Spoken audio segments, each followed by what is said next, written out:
The silver lottery phase has just begun. But what if I told you? This is the most dangerous part of the entire move, because this is the phase where most people don't get rich. They get trapped, prices rising, headlines screaming, everyone suddenly becoming an expert, and quietly, without warning.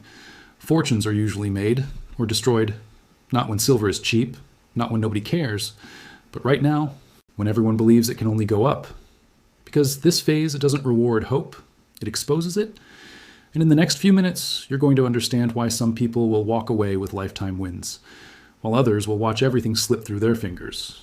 Right when they thought they had already won, the phase most investors misunderstand. The silver market was entering a phase that history had seen before, but few participants ever truly understood. Prices had crossed major psychological levels. Headlines were becoming louder. Comment sections were filling with certainty.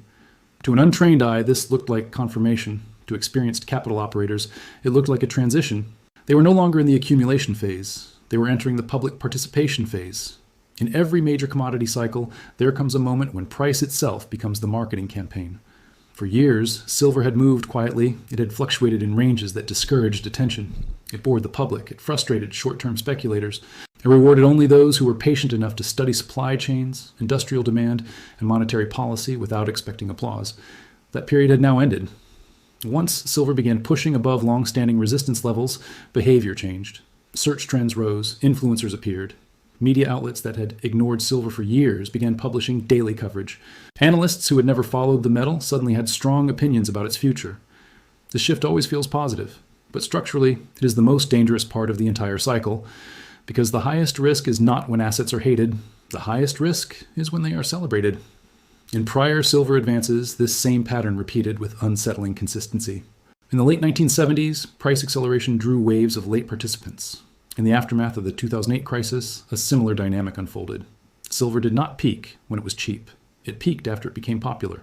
The early participants were not buying stories. They were responding to conditions, expanding money supply, tightening physical availability, industrial demand growth, and long-term underinvestment in mining. Their positioning was slow. Their capital deployment was incremental. Their risk was distributed across time. The late participants entered differently. They entered after the move. They entered after validation. They entered after volatility had already expanded. They entered when price itself appeared to remove uncertainty. This is the phase most investors misunderstand. They assume rising price reduces risk. In reality, rising price changes risk. It compresses future upside while expanding downside exposure. It increases volatility. It attracts emotional capital.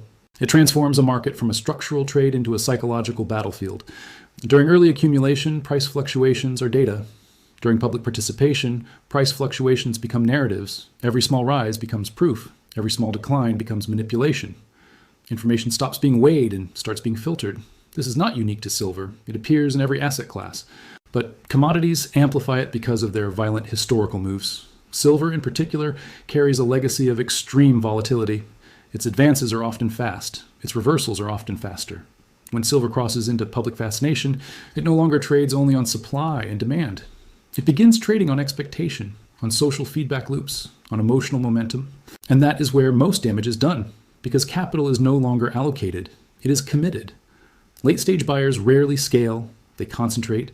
They do not add positions. They take positions. They do not manage exposure. They make declarations. Their purchases are not expressions of probability. They are expressions of belief. This is where most investors confuse conviction with safety. But in markets, conviction often appears highest at the exact moment risk is greatest. As price rises, the number of new participants grows.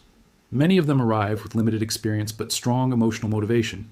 They do not see silver as a component of a portfolio. They see it as a solution. They attach personal outcomes to market behavior. They expect price to resolve financial pressure, not complement financial planning. That psychological framing matters, because markets do not reward need. They reward positioning, and positioning is determined before the headlines arrive. At this stage of the cycle, silver is no longer being accumulated quietly by capital managers. It is being pursued publicly by capital seekers. That distinction defines everything that follows. In quiet phases, buyers ask, what is the risk? In public phases, buyers ask, how high can it go?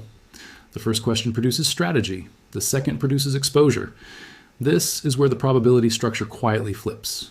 Early participants have room. They have time. They have emotional distance. Late participants have none of these. Their entries sit close to volatility expansion zones. Their cost basis leaves little margin for error. Their emotions are already invested before their capital is. And yet, this is the phase most people wait for.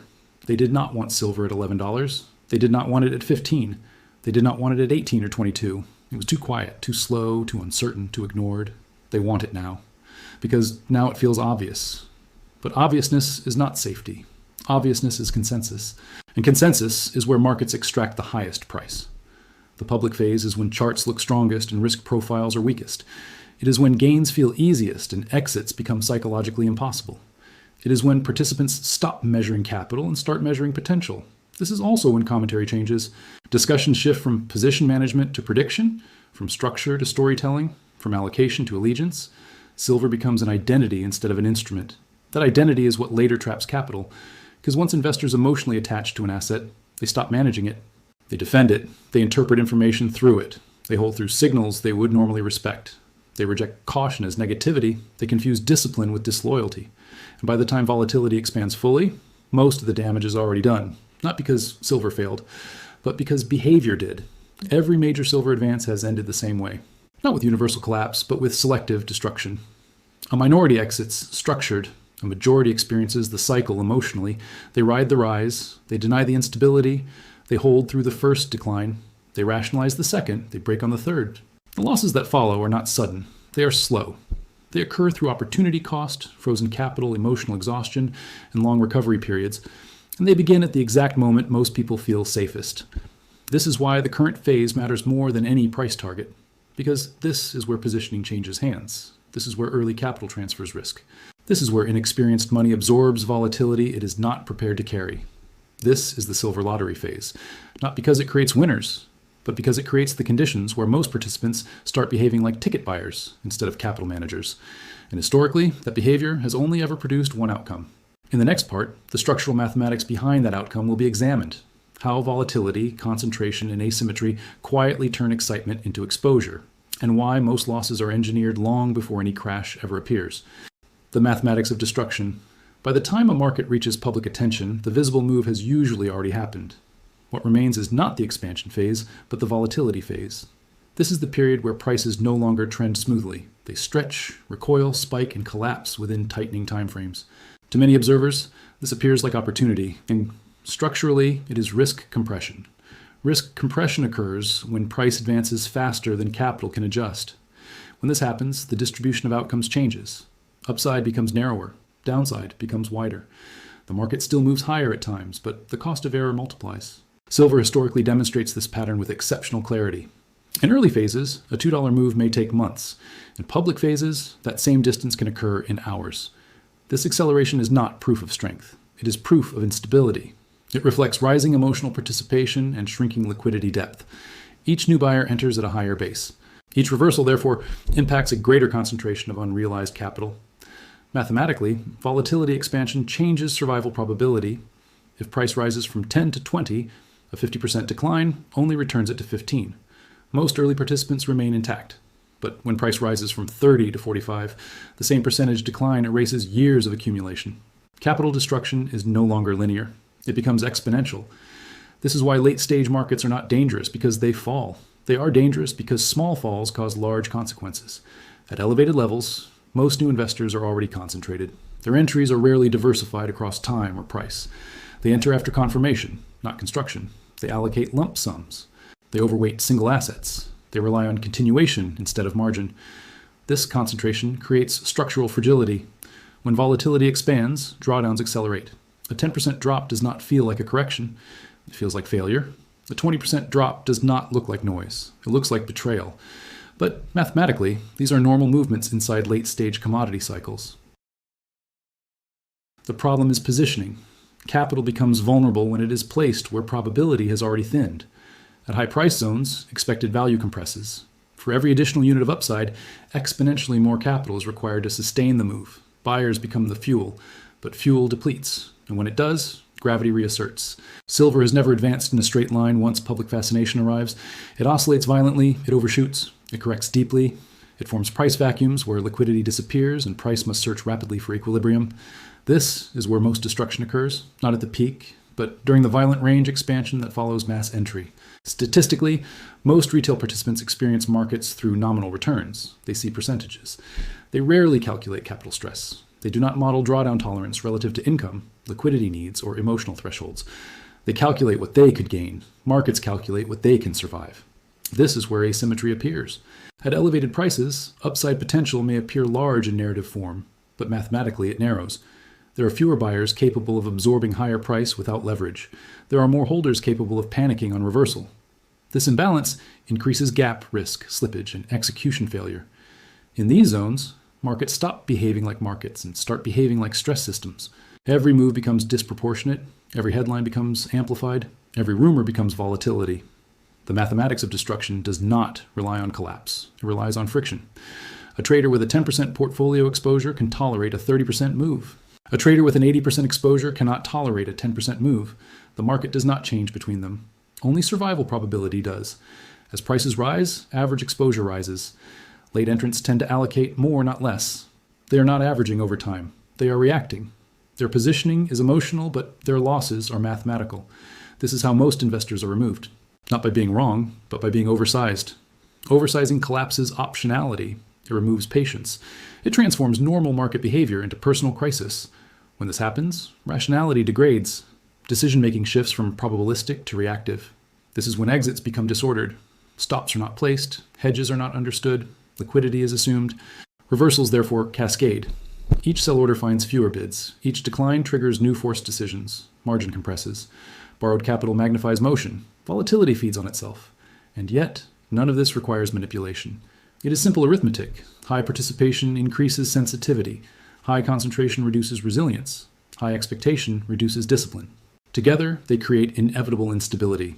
The final layer of this mathematical trap lies in time. Late-stage markets do not offer duration. They offer windows. These windows are short, violent, and unforgiving. Missing them does not merely reduce profit, it alters outcomes entirely. Those who entered early can survive indecision. Their cost basis protects them. Those who entered late cannot. Time is no longer their ally. It becomes pressure. Pressure accelerates error. Error compounds loss. This is why the majority of participants in every commodity mania do not exit at peaks. They exit at emotional thresholds. They do not respond to data. They respond to discomfort. And discomfort always arrives after probability has already shifted. The mathematics of destruction is therefore simple. High price reduces margin. High concentration increases sensitivity. High volatility shortens decision windows. Together, they create a system where most participants cannot mathematically endure the environment they have entered. This is why the majority of losses are engineered before any crash is visible. Because survival probability has already been structurally compromised.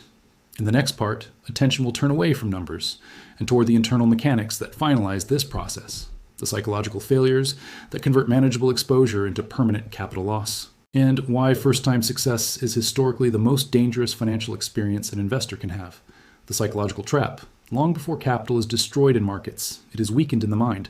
The most decisive losses rarely begin with price movement. They begin with perception shifts. This is the stage where silver stops being evaluated and starts being believed. In early phases of a cycle, participants behave like observers. They study charts, they read reports, they weigh probabilities, they compare alternatives. Their attachment is limited. Their identity is not tied to the asset. They can exit without explaining themselves. But as price rises and public attention grows, this posture changes. Silver becomes personal. What was once a position becomes a statement. What was once a hedge becomes a mission. And what was once a metal becomes a symbol. This is the psychological inflection point where most investors quietly lose control. Paper gains begin to feel like earned income. They are mentally spent before they are secured. Future plans are built on unrealized value. Confidence grows not from structure, but from recent outcome. And recent outcome is the most unreliable form of information in any market. This is where the first distortion appears. Risk is no longer measured by downside, but by regret. Instead of asking, what happens if this reverses? The investor asks, what happens if I miss the next move? The reference point shifts from protection to participation, from capital management to emotional exposure, from probability to possibility. This shift has profound consequences. When unrealized gains accumulate, they do not remain neutral. They alter behavior. They increase tolerance for risk without increasing capacity to bear loss. They invite overconfidence. They encourage concentration. They weaken exit discipline. The investor begins to see silver not as one asset among many, but as the asset that is working. Other positions are neglected. Liquidity is viewed as wasted potential. Cash becomes a mistake instead of a tool. This is how identity-based investing forms. The individual is no longer holding silver, they are a silver investor. Once identity attaches, objectivity collapses. Information is no longer analyzed, it is filtered. Supportive narratives are welcomed, contradictory data is dismissed, neutral analysis is labeled negativity. Risk management is reframed as lack of faith. The market becomes a belief system. At this point, even intelligent individuals lose structural advantage. Intelligence does not protect against emotional bias. Experience does not remove it. In fact, moderate success often amplifies it. The first meaningful win convinces the investor that perception caused outcome. They begin attributing market movement to personal insight. This is when discipline quietly dissolves.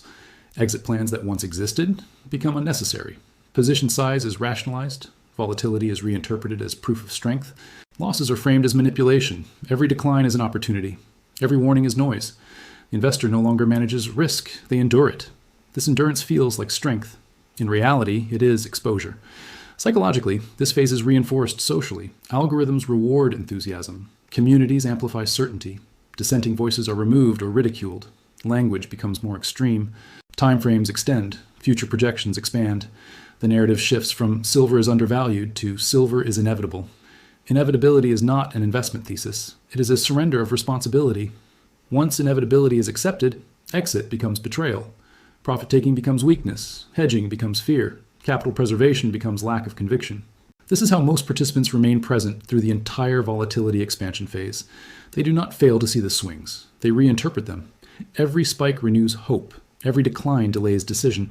But volatility is not random. It is a pressure mechanism. Its function is to extract weak positioning, not weak opinions, weak structures.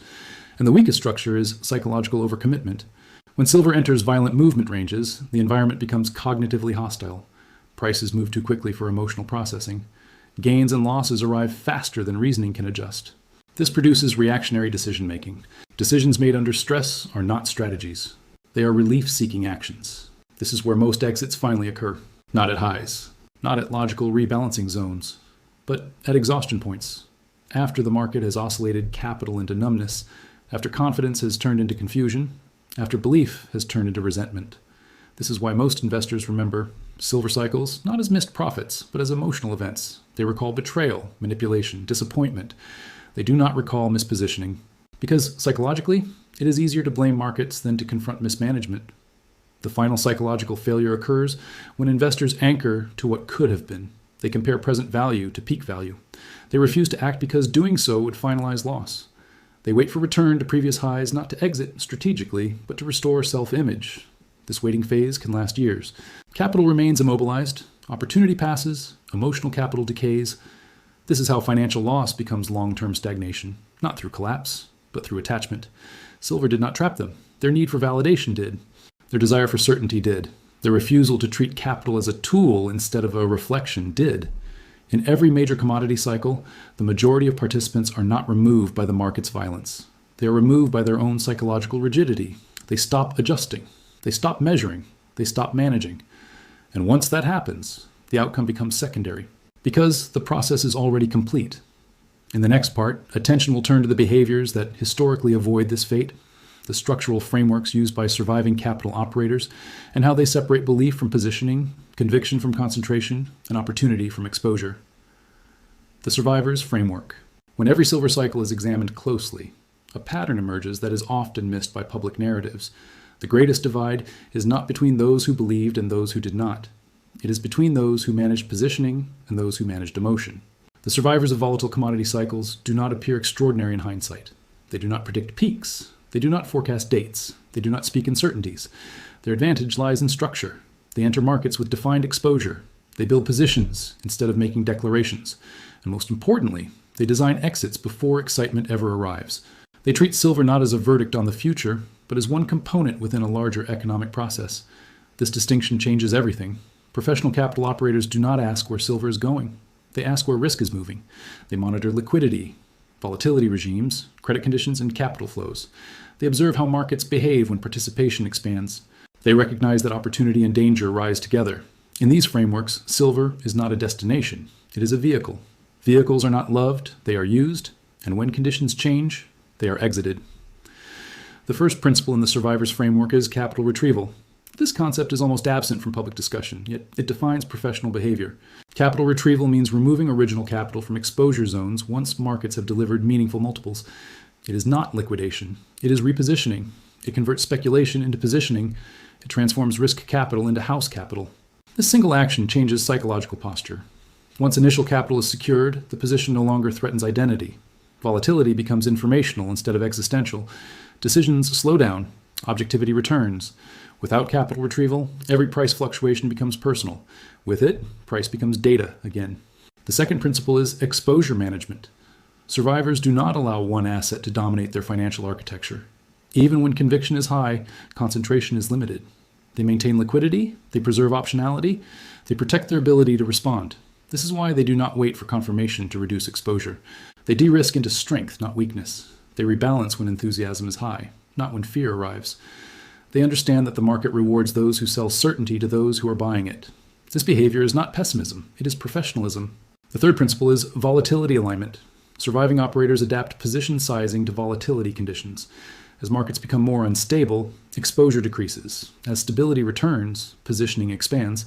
This ensures that portfolio stress remains within tolerable ranges, even as price movement accelerates. Most participants do the opposite. They increase exposure as volatility rises. They feel safer when markets are most dangerous. Survivors feel cautious, not because they fear collapse, but because they understand asymmetry. The fourth principle is cycle integration. Survivors do not treat silver as a one-time opportunity. They view it as one movement within repeating economic sequences. They expect advances. They expect reversals. They expect consolidations. They do not emotionally attach to any single phase. This allows them to exit without narrative justification. They do not need to be right. They need to remain capable. Remaining capable means remaining liquid. It means remaining psychologically flexible. It means remaining structurally solvent. The final principle is forward positioning. Survivors do not ask what silver did. They ask what volatility is creating. They watch where capital will migrate. They prepare for reallocation. They build frameworks for redeployment before the public realizes cycles have shifted. They understand that economic opportunity never ends. It changes location. Those who survive do not chase endings. They prepare for transitions. This is why the majority of capital destruction occurs among those who anchor to outcomes instead of processes. They measure success by peak value.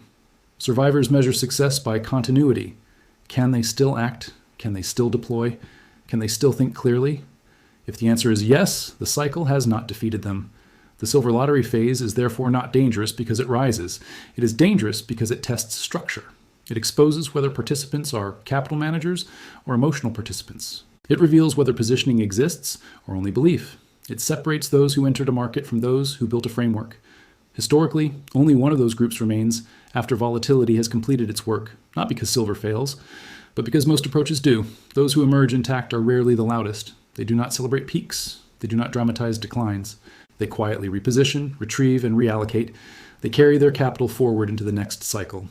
Because in markets, survival is the highest form of success, and continuity is the rarest form of profit. This is why 90% of silver investors will not be destroyed by price. They will be destroyed by the absence of structure. And the absence of structure is always invisible, until volatility makes it visible.